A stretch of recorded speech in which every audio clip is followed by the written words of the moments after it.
Կրկին բարի երեկո, ես շարունակում եմ երկրորդ հատվածը, ճիշտ ասած մի քիչ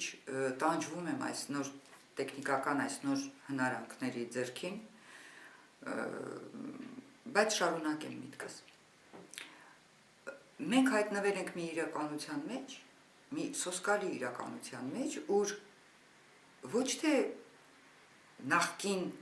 հրեշներն ու մարդակերները վերարտադրվում են կերպարանափոխված, ինչ-որ, կամ վերածնվում են ուրիշներ, այլ իրենք հին նախկինները, նախորդները, որոնք շարունակությունն են սովետականի, հետո ասենք թե KGB-ի ուրեմն ղեկավար է դարձել Դավիթ Շահնազարյանը, հիմա էլ հայտնվել է բացարձակապես ուրիշ դիմակով, ասում է,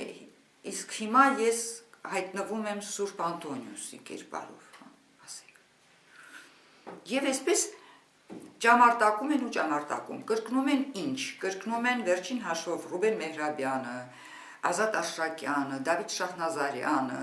մյուսները, Զարուհի Փոստանջյանը, որը ասում է, որ Ժիրայր Սեֆիլյանը KGB-ի ագենտ է, ինչու ոչ դու այլ Սեֆիլյան Ժիրայր, օրինակ ինչու, կամ այնտեղ էլի պսպողուն գլուխներով մարդիկ կան, որոնք հայտնվում են Աշոտյան Արմենի կողքին, բան ինչ-որ, անհասկանալի ընդդիմություն է ստեղծվել, թեև հիմա չտեսնված է այն առումով, որ ինքնաբացահայտումները այսպես պորտկումներով են տեղի ունենում, այսինքն այլևս երբեք որևիցե Ռուբեն Մեհրաբյան, որևիցե անկախական Ազատ Աշրակյան, որևիցե հակառուս, չգիտեմ, արևմտամետ Դավիթ Շահնազարյան, այլևս չեն կարող մեզ գցել խաբկանքի մեջ եւ համոզել, թե գիտեք, երկրին անվտանգություն սպառնացող այդ սասնածռերը պետք է նրանք ահվեկիչներ են եւ այլևս հասկանալի է թե սրանք ինչ են ներշնչում եւ ում միտքն են արտահայտում, որովհետեւ կարելի է չհամաձայնել սասնածռերի գործողության հետ, ենթադրենք, հնարավոր է մարդ է, որը համաձայն չի այդ կերպին, ընդունում եմ, բայց այս դեպքում, երբ դու տեսնում ես, որ նույն միտքը արտահայտում է իշխանությունը, որի դեմ իբրև թե դու պայքարում ես, եթե դու գիտակից մարդ ես, գիտակցություն ունես, եւ կամ մի քիչ մաքրակենցաղ ես եւ մի քիչ քո անձը գնահատում ես եւ հարգում, դու երբեք չես կրկնում իշխանությունների խոսքը, դու սպասում ես այդ իշխանությունները հեռանում են, իրականությունը, մթնոլորտը այսպես մաքրվում է եւ երբ սկսվում քաղաքական բանտարկյալները ազատ են արձակվում բոլորը, եւ դրանից հետո սկսում ես զրույցներ եւ քննարկումներ, որքանով էր ճիշտ, որքանով էր սխալ, ինչն էր ճիշտ, ինչն էր սխալ, ինչին ես համաձայն եւ ինչին համաձայն չես, ասենք թե սասնածռերի արարքների գործողության հետ, իսկ եթե իմանալով, որ իշխանությունը նրանց համարում է ահաբեկիչ, դու կրկնում ես նույն միտքը, հասկանալի է այլևս, որ դու ոչ թե ինքնուրույն մտածող ես, որ իրավունք ունես, այլ դու ընդամենը, կրկնում եմ, իշխանությանը տնկահարող այն հացկատակն ես, որ շուտով տեսնելու ենք կամ որևիցե վարկ ստանալիս իշխանության կողմից, կամ ասենք Ալիկ Արզումանյանի նման նայել էր, այնքան եվրոպամետ եւ այնքան հակառուս էր, որ ընդունեց իշխանությունների նվերը եւ պաշտոնը եւ դարձավ դեսպան։ Որ երկրին ես ներկայացնում, որ երկրի դեսպանն ես, այն իշխանություններով երկրի, որոնց դեմ իբրև թե դու պայքարում ես, այսինքն անհեթեթությունների մի շարան, երբ գիտեք ինչ, սա լավագույն միջոցն է, այսպես Ալիկ Արզումանյաններ, Ռուբեն Մեհրաբյաններ, Դավիթ Շահնազարյաններ, Ազատ Աշրակյաններ, Պարույր Հայրիկյաններ, Ստեփա Սաֆարյաններ, Ծիրանիկ Փոստանջյաններ, սրանք, որոնք քիչ թե շատ հայտնի են, քիչ թե շատ, այսպես շրջանառության մեջ են նետվել իբրև թե ընդդիմադիր իրենց գաղափարներով, սա չտեսնված միջոց է իշխանությունների համար, հատկապես KGB-ի գործողություններին բնորոշ, ոճին բնորոշ գործողություններ է սա, ինչ են անում սրանք, վարկաբեկում են, նախ ասում են, որ Դավիթ Շահնազարյանը կառուս է Եվրոպա մեջ, հետո ասում են Ռուբեն Մեհրաբյանը, թվարկեմ, էլ չթվարկեմ այդ նույն ժուլիկների և սրիկաների ցանկը չթվարկեմ, այս ամբողջ ցանկը իբրև թե այն է, ինչ որ մենք բոլորս ենք, և հետո սրանց այս հերթական գարշելի ելույթներն ու հարցազրույցները լսելիս ակամա միամիտ մարդը, իսկ այդպիսին է ժողովրդի 70-80%-ը, ինչ է մտածում, մտածում է, որ Տեր Աստված ազատության մասին կամ եվրոպական ժողովրդականության այս գաղափարը կամ եվրոպական բարքերը, արևմտյան բարքերը սկսում է կասկածել, ասում է Տեր Աստված, սրանք իրենք ծախու են, ուրեմն նշանակում է, որ այս մտքերն ու գաղափարներն ու ձգտումները եւս հաստատուն չեն, այսինքն լավագույն միջոցը ազատագրության դեմ կամ ազատագրվելու ցանկության դեմ այն է, երբ թվարկածս ստահակներին, ուրեմն մեջտեղ են բերում նախ իբրև ընդդիմություն, որպեսզի հետո այդ ածանցյալ, այդ ճակերտավոր ընդդիմության, Նիկոլ Փաշինյաններով, բաներով,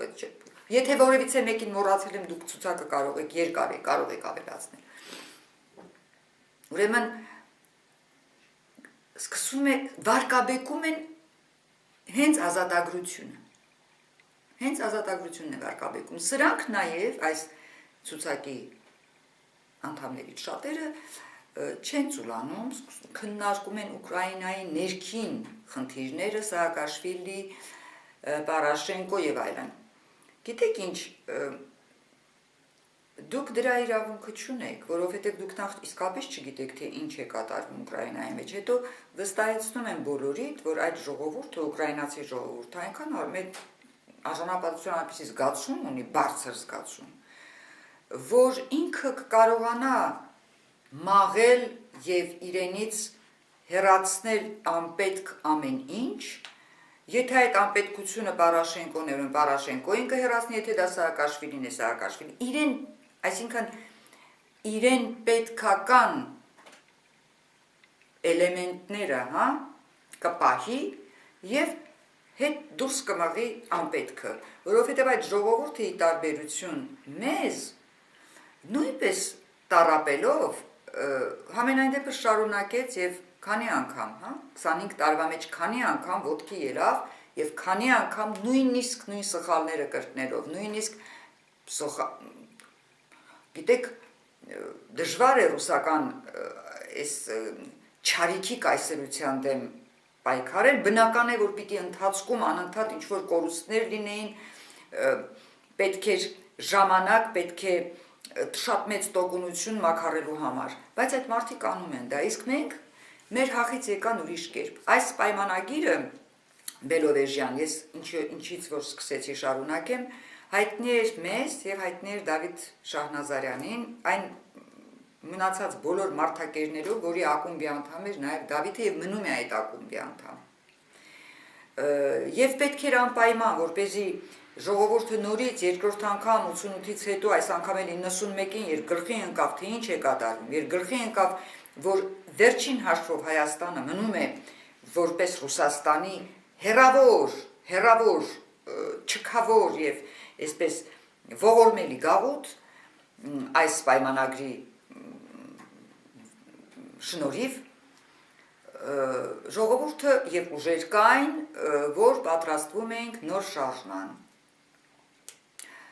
Բնականաբար, ինչպես ասում եմ, հետախուզությունը Հայաստանում, լինելով չեկիստական, ծառայելով ռուսականին, բնականաբար ոչ թե ենթադրենք հսկում է իր սահմանները իսկապես իմանալու համար, թե երբ է ադրբեջանական երբ են զորամասերը ադրբեջանական մոտենում իր սահմանին, որպեսզի ինքը պատրաստվի եւ հակահարված տա, դրանով չի զբաղված Հայաստանի հետախուզությունը։ Հայաստանի հետախուզությունը զբաղված է ժողովրդի մարդկանց, հատկապես ուժեղ անհատականությունների, մարդկանց, ովքեր արժեք ունեն եւ ազդեցություն ունեն ժողովրդի վրա, ուրեմն նրանց գլխի մեջ եղածը ծանրութ թեթևանել եւ դա անելուց հետո 91 թվականին 92-ին արդեն պատրաստվում էր ինչ-որ բան ու հանկարծ սկսվեց այն քաղցը, այն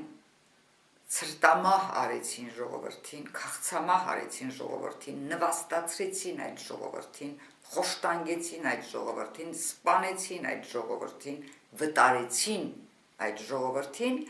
որպեսզի այդ ժողովուրդը երբեք չհանդգնի ոտքի ելնել եւ պայքարել 91 թվականի դեկտեմբեր 8-ին ստորագրված այս պայմանագրի դեմ։ Ուկրաինան այդ ուժը ունեցավ, ուկրաինացի ժողովուրդը իր մեջ այդ ուժը ունեցավ։ Հա։ Վրացիները այդ ուժը ունեցան։ Դուք ինչքան որքան կուզեք ծաղրեք։ Բոլոր ձեր անեկդոտները վրացիների հիմարության մասին է, արդյունքը այն է, որ մարդիկ ազատագրված ապրում են, իսկ դուք այսպես ասում են շան 5-րդ ոտք։ Մեզ այս ապօրինի իշխանությունները նետել են ուղղակիորեն այդ վիճակի մեջ։ Դրա համար էլ Պարույր Հայրիկյանի այդ այսպես վիրավորված, որ մենք դե յուրե անկախ ենք եւ ազատ արտահայտությունը կրկնակի վիրավորական է, որովհետև այդ որտեղ այդ միջազգային որ ատյանում ես դու ազատ ու անկախ, ով է քեզ հետ հաշվի նստում, միայն չասեք նավթ ունի Ադրբեջանը, դրա համար են Ադրբեջանի հետ հաշվի նստում, չէ։ Նստում են հաշվի են նստում այն երկրների հետ, այն ժողովուրդների հետ, որոնք ունեն իրենց ինքնուրույնությունը, եւ այս դեպքում հատկապես տեխնիկայի այս գեր զարգացած իրականության մեջ տարածքը մեծ է թե փոքր, երկիրը մեծ է թե փոքր, ոչ մի նշանակություն չունի։ Եթե դու արժանապատվություն ունեցող ժողովրդի իշխանություն ես, ուրեմն երկիր ես եւ քեզ հետ միջազգային ատյանները հաշվի են նստում։ Եվ այդ դեպքում, Սերժ, եթե դու ես մի բանի վրա եմ ապշած, Քարորիա պատերազմից հետո կարծեմ մի հաղորդումներից մեկի ժամանակ խոսել եմ այդ մասին Կիսիլովի հետ, հա, Դիմիտրի Կիսիլովի հետ հարցազրույցի ընթացքին Սերժ Սարգսյանը պատմում է, որ ինքը պատրաստ է հանձնել այն տարածքները, որ հայկական են, Արցախին են պատկանում, բայց ինքը պատրաստ է հանձնել։ Ում ես հանձնում, Շունշանորթի։ Դու ով ես, որ ինչ-որ բան հանձնես, դու ընդհանրապես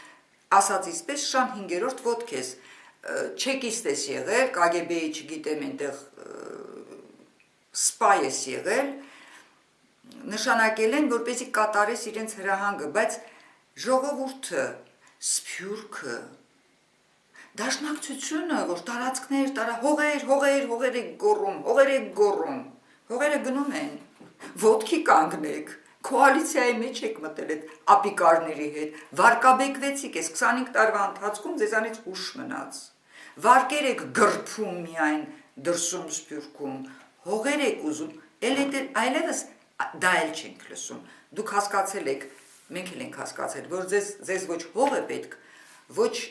իշխանություն է պետք, որ նորմալ բան է, հասկանալի բան է անդիմության համար, կամ որևէ կուսակցական կամ քաղաքական ուժի համար իշխանության է ձգտում այդ ուժը։ Ինչևէ, հիմա այս բոլորը Հայաստանի այս ապիկար իշխանությունների հետ կոալիցիայի մեջ մտած հայ հեղափոխական դաշնակցությունն էլ, որ ափսոս է պարզապես այդ կուսակցության անունը սրանց առիթով արտաբերելը, իսկապես խորապես ցավում եմ, որովհետև դա այն իսկապես ազատագրության համար, իսկապես հայ ժողովրդի ազատագրության համար ստեղծված այն կուսակցությունն է, որ ունեցել է իր փառավոր ղեկավարներն ու շարքայինները, այսօր ոչ ղեկավարները հասկանալի է, շարքայիններն են ինչ, ոչինչ։ ՀՀԿ եւ դաշնակցություն դրսում կամ ներսում նույն բանն է։ Հիմա Դավիթ Շանհազարյանը ուրեմն չեկիստ է եւ մնացել է չեկիստ, որովհետեւ նախկին չեկիստներ չեն լինում։ Մնում է որ մենք հասկանանք, որ բոլոր նրանք, ովքեր խոսում են, ասենք ասում են ես հակառուս եմ կամ ես արևմտամետ եմ, սա մեզ պետք է չբավարարի, մենք պետք է սպասենք հաջորդ ստորակետից հետո ինչ են ասելու։ Եթե նրանք կրկնելու են իշխանության վերաբերմունքը, մեզ համար շատ թանկ իղձերի ազատագրության օրինակ, Հայաստան պետություն ունենալու ձգտումի դեմ օրինակ, ուրեմն սրանք կարող են, չգիտեմ, հակառուս, հակավրացի, ինչ ուզեն կարող են անվանել իրենց, կարևոր է, որ մենք ճանաչենք։ Ես, ինչպես ձեզանից հավանաբար շատերը, բնականաբար համացանցի մեջ նամակներ եմ ստանում ներքին զրուցարանի միջոցով եւ այլն, ուր իմ հեռավոր եւ լավ բարեկամներից շատերը ուզում են հասկանալ կամ խնդրում են, որ ես բացատրեմ, թե ինչու եմ ես այսպես հետևողականորեն թակում Ծիրան Փոստանջյանին։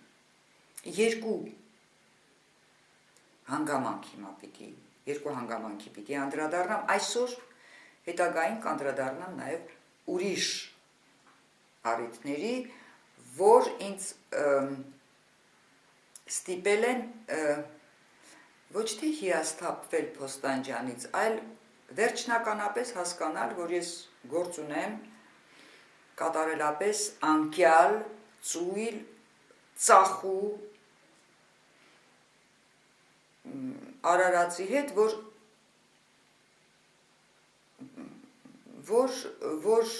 պարզապես երևի ուզում էր այն ինչ ստացավ, միայն թե օգտագործեց ինչ-որ լծակներ, որոնք չտուժեցին, օրինակ ժառանգությունը չտուժեց, ոչ նրանից, որ Փոստանջյանը անդամ էր, ոչ էլ նրանից առավել ևս նրանից, որ հիմա էլ անդամ չէ կուսակցության։ Վերջին շրջանում մինչև իր ինքնաբացահայտումը արդեն ինձ համար ինձ տարօրինակ էր թվում նրա գոյությունն ու ներկայությունը կուսակցության մեջ, բայց քանի որ ես ինքս կուսակցության անդամ չեմ, եւ քանի որ ես ընդամենը համակիր եմ, եւ քանի որ ինձ ոչ ոք իմ կարծիքը չէր հարցնում, իրավացիորեն, հետեւաբար ես լռում էի, թեև ասելիք ունեի դեռևս 2016 թվականից առաջ։ Լռում էի վասն ժառանգության, եւ սա պետք է որ ինքն էլ իմանա, եւ ինքը շատ լավ գիտի դա, ոչ թե իրեն պաշտպանելու համար։ Երկու հանգամանք։ Երբ Փոստանջյանը ազգային ժողովի պատգամավոր էր, ընդունվեց մի օրենք, ըստ որի ազգային ժողովի երեսփոխանները, կառավարությունը կարծեմ եւ հատկապես նախագահը իրենց աշխատավարձերը բարձրացնելու ուրեմն մասին օրենքեր 100%-ով, 120%, 300%-ով քիչ էին ստանում եւ քիչ են գրփում պետական գանձարանը, մնում էր պաշտոնապես այդ աշխատավարձները բարձրացվեր։ Ես ենթադրում եմ, տվյալներ չունեմ, ժամանակ չունեցա ճշտելու ճիշտն ասած, ենթադրում եմ, որ Փոստանջյանը եւ երևի էլի մի քանի հոգի անդիմություն կամ իբրև անդիմություն դեմ են քվեարկել այդ օրենքին, թեև շատ դժվար չէր դեմ քվեարկել, իմանալով, որ դու փոքրամասնություն ես եւ իմանալով, որ օրենքը միևնույնն է մեծամասնության քվեով անցնելու է։ Մինչև այստեղ ամեն մեկը կատարել է այն կուսակցության եւ այն քաղաքական ուժի հրահանգը, որի կողմից ընտրվել է, որին ներկայացնում էր ազգային ժողովի մեջ։ Այն պահից, երբ քվեարկությունը կայացավ եւ աշխատավարձերը այնուամենայնիվ բարձրացրեցին, այդ պահից սկսած ամեն երեսփոխան, անկախ իր կուսակցական պատկանելությունից, եթե դեմ էր քվեարկել այդ օրենքին, պետք է այլևս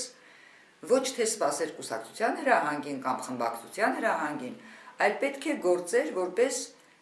ինքնուրույն քաղաքական գործիչ, ենթադրենք եւ վերջին հաշվով որպես ազնիվ մարդ։ Փոստանջյանը չգործեց ոչ որպես ինքնուրույն քաղաքական գործիչ, ոչ էլ որպես ազնիվ մարդ, որովհետև ես սպասում էի անհամբեր, որ այդ օրենքը ընդունելուն պես առնվազն Փոստանջյանը պետք է իր ինքնուրույն քաղաքական որոշումը եւ ինքնուրույն ազնիվ մարդու որոշում կայացնի եւ հայտարարի փոքրիկ մի հաղորդագրությամբ հայտարարություն անի ասելով, որ այն տարբերությունը, որի դեմ ինքը քվեարկել է խորհրդարանում, այն օրենքը, որին ինքը դեմ է քվեարկել, ինքը շարունակում է մնալ այդ օրենքին դեմ եւ այն տարբերությունը աշխատավարձի, իր աշխատավարձի, որ բարձրացել է, այդ տարբերությունը հատկացնում է համար այսինչ ծերանոցին, կամ համար այսինչ հիվանդանոցին, կամ համար այսինչ որբանոցին, կամ համար այսինչ դպրոցին, կամ համար այսինչ բարեգործական միությանը, եւ ամեն ամիս այդ տարբերությունը իր աշխատավարձի պետք է փոխանցվեր այդ ուրեմն համար այսինչ, չգիտեմ ինչի հաշվի։ Դա տեղի չունեցավ։ Սա պիտի լիներ, ասում եք, նա ինքնուրույն քաղաքական գործ, ես ասում եմ, գործիչ է, ես ասում եմ ոչ, նա ինքնուրույն քաղաքական գործիչ չէ, ավելին ազնիվ մարդ չէ, որովհետև եթե դու իսկապես ազնվորեն դեմ ես, այն էլ այդպիսի օրենքի, որը ըստ էության օրենք էլ չի, էլի ընդհանրապես օրինականացնում է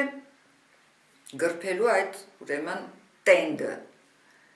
իշխանությունների, ապա դու պիտի որոշակի վճռական քայլի դիմես նաև, դու պիտի հրաժարվես այդ տարբերությունից, որին դեմ ես քվեարկել։ Սա ես այդպես կանեի, եւ ոչ միայն ես, շատ շատերը ենթադրում եմ։ Երկրորդ հանգամանքը,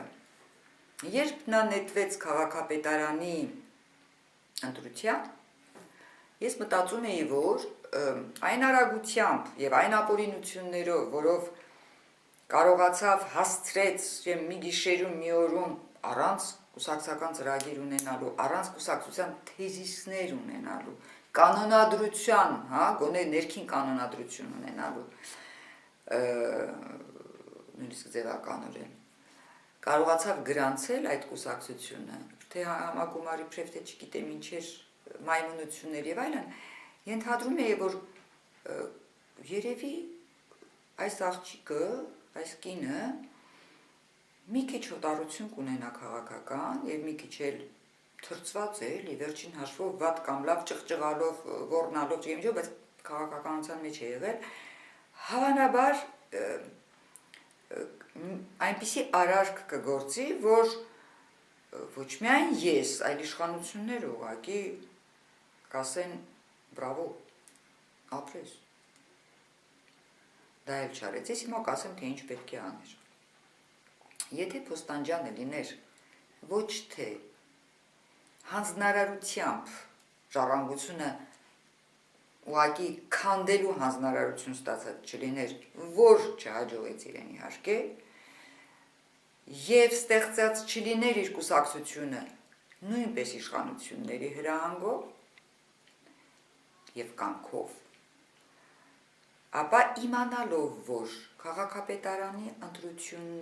ընտրությունը կարող է կայանալ 3 քաղաքական ուժի գոյության դեպքում, պետք է գործեր շատ խորամանկ։ Խելացի գոնե, եթե ոչ խելացի, գոնե խորամանկ ձևով, այսինքն գրանցվեր, հապճեպ ամենջը այդպես գլխակտոր ամեն ինչ արեց, խելակորույս, եւ ենթադրենք, եթե վերջին ժամկետը ասենք, թե ուրբաթ օրը ժամը 18, ուրբաթ օրը 18-ից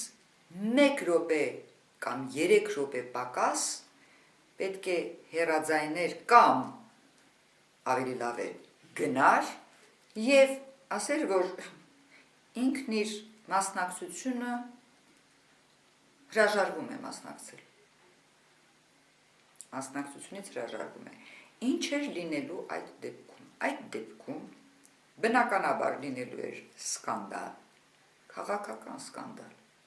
Այդ դեպքում մենք հասկանալու էինք, որ Զարուհի Փոստանջյանը ոչ թե Ծիրանիկ Փոստանջան է, այլ իսկապես Զարուհի Փոստանջան է,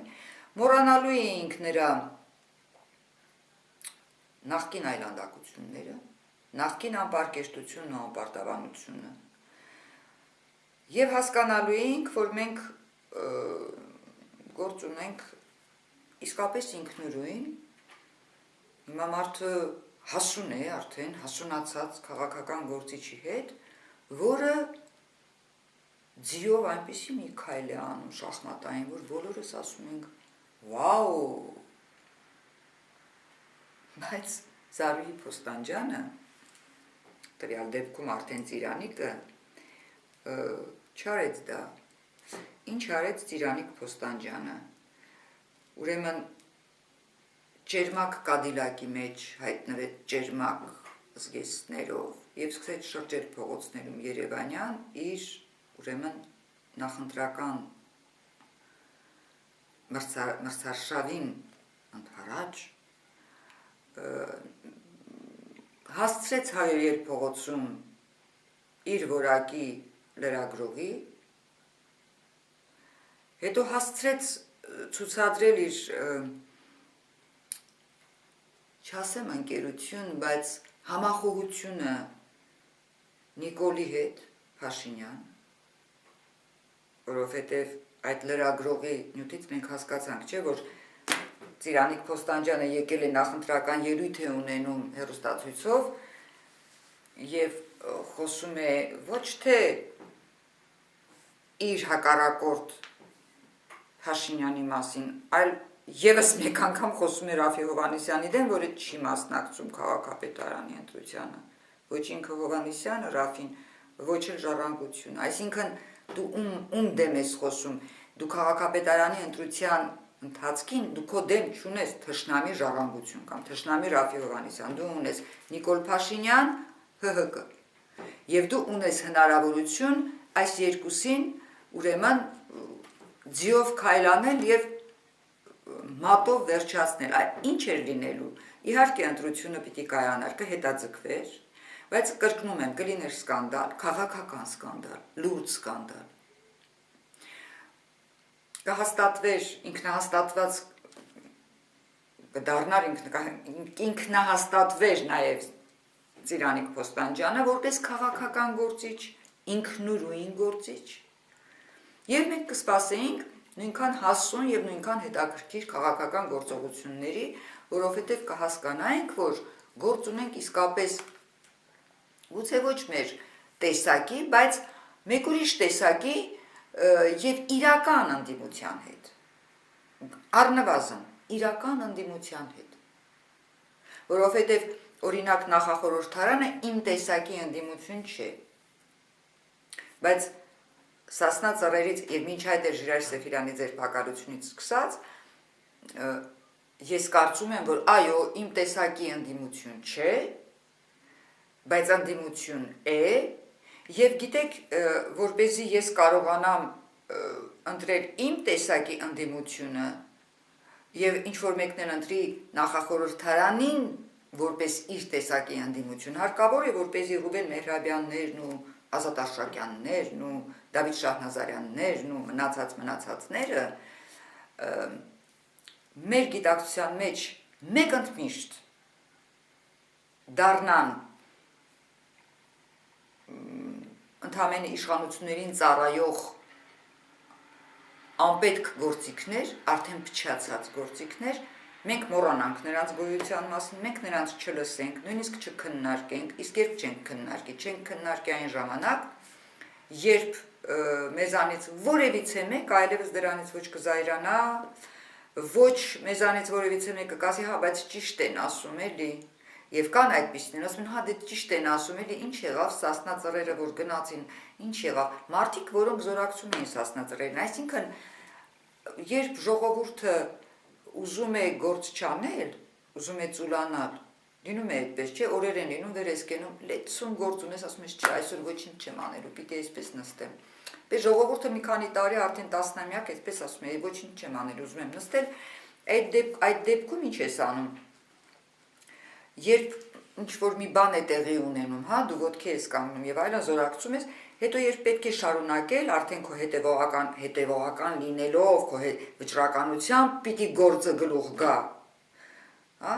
դու ասում ես, հա, բայց դե դրանից ինչ կլինի, ոչ մի բան չի լինի, էլի։ Թողնում գնում ես տուն, մարդկանց էլ ձերբակալում են, այդտեղ ընդհանրապես ասում ես, ճիշտ էր էլի, վերջը պիտի, բայց դուք սկզբից գիտեինք, չէ՞ որ այդպես պիտի լինի։ Մենք սկզբից գիտեինք, որ եթե մենք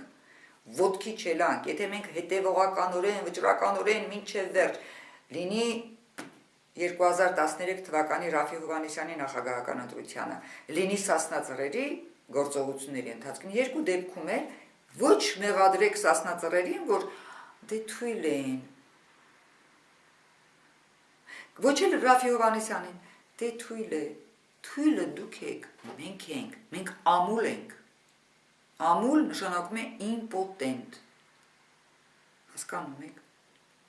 այսինքն կարող է ցանկություն շատ կա, բայց հնարավորություն չունենք, և ամենակարևորը, երբ որևիցե մեկը, որևիցե չեկիստ հայտնվում է ու ասում է Ժիրայր Սեֆիլյանը նույնքան քաղաքական գործիչ է, որքան Նայիրի Հունանյանը Ձյունանուշիկ, իսկույն անջատեք, որովհետև Նայիրի Հունանյանն էլ է ազգային ազատագրության գործիչ, Ժիրայր Սեֆիլյանն էլ է ազգային ազատագրության գործիչ, և այս հանգամանքը քննելի չէ, քննարկման չի ենթարկվում, սա քննարկման չենթարկվող խնդիր է, սա ճշմարտություն, աքսիոմ է, կզայրանաք, կկատաղեք,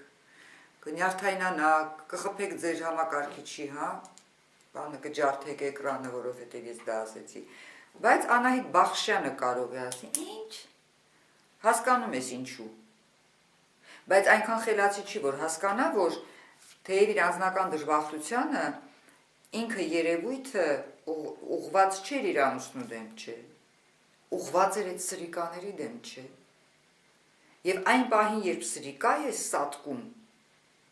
ափսոսանքը որն է, ինչ է նշանակում մեռնելուց հետո կամ լավ կամ ոչինչ, դե դեպքում ոչինչ մի ասեք, ինչու եք նրանց անուններով էլ սրահներ, էլ դպրոցներ, էլ չգիտեմ ինչեր եք անվանել, ոչինչ մի ասեք, լռեք, իսկ դուք նրանց էլ եք ուրեմն հիշում բարի խոսքով, և Ստալինին եք հիշում բարի խոսքով, պարզվում է բանից, որ Ստալինի հանցագործությունները հարկադրված երևույթներ էին, որովհետև վիճակը այդպես էր, որովհետև մենք շրջապատված էինք թշնամիներով, երկիրը շրջապատած նույն վիճակն է, ինչ որ այսօր։ Հենց որ խոսում ես իշխանությունների դեմ, ասում են, այո, եւ եթե Ռուսաստանից ուզում ես, հա, այդ գաղութ չես ուզում այլևս լինել, այո, բայց այնտեղ Ադրբեջանը կա, Թուրքիան կա, չգիտեմ, Իրանը կա, բա Իրանի հետ բան եք, շատ լավ եք, բա այդ ինչու կարելի է Սերժ Սարգսյանի օրոք Իրանի եւ Հայաստանի մեջ, հա, նրանց ոչխարները բերել արածացնել, ենթադրենք հայաստանյան արոտավայրերում, իսկ ասենք թե եթե ընտրյալ իշխանություններ լինեն, այդ դեպքում չի կարելի նորմալ, քաղաքավարի, քաղաքակիրթ, ուրեմն դիվանագիտական հարաբերություններ ունենալ Թուրքիայի հետ, Ադրբեջանի հետ, Իրանի հետ, Վրաստանի հետ։ Մտածեք այս ամեն ինչի մասին։ Ես շարունակում եմ շատ մեծ հետաքրքրությամբ ստանալ ձեր հարցերը, կարդալ դրանք, գիտեք ինչ, հաճախ, երբ ես որևէ նյութի մասին խոսում եմ և չեմ նշում ձեր անունները, ոչ բոլորովին, որովհետև չեմ հարգում ձեզ, պարզապես խմբավորելով հարցերը, որովհետև մի քանի հարց անպայման վերաբերում էին, ասենք թե խեղկատակ ելույթներ հակառուս Եվրոպամետ այսպես ժմուրիկների, ներողություն, բայց ուրիշ քաղցր բառեր չեմ կարող գտնել, առիթով հարցեր կային, հետո կային ծիրանի մասին հարցեր եւ այլն, ուրիշ հարցեր էլ կան, ես նրանց էլ կանդրադառնամ անպայման, պարզապես ամեն երբ առիթ եմ ունենում տեսագրության, աշխատում եմ այն խնդիրներից սկսել եւ այն խնդիրներին կենտրոնանալ, որոնք հրատապեն եւ ասենք նոր են, թարմ են, թեև որքան տեսնում եմ եւ որքան բոլորս ենք հասկանում, որքան տեսնում ենք բոլորս, նոր բան ոչինչ չկա, հինն է, անընդհատ հինն է, տասնամյակները նույն բանն ենք ուզում, ու նույն բանն ենք անում, ու նույն կերպ ենք վարվում, ու նույն մարդիկ են մեզ խաբում, ու մենք նույն ձևով զայրանում ենք, ու մենք նույն ձևով դրանց, ասենք թե չենք լռեցնում, նրանք չեն վախենում, որ իրենք վարկաբեկվում են, դրանից չեն զարհուրում, որովհետև հայտնում են մեկ-երկու հոգի, անհասկանալի, եւ ասում են, վայ, ինչ ճիշտ է, վայ, ցավը տանեմ, շատ գեղեցկուհի ջան, ես ինչ ճիշտ ես ասում։ Եկեք հասուն լինենք, 14-15 տարեկանում կարելի է ապրել հաճոյախոսություններով, հասուն մարդը ապրում է այն գիտակցությամբ, որ ինքն իր գործած արարքների նկատմամբ ունի, եւ մենք ինքներս ավելի լավ, քան որևէ մեկը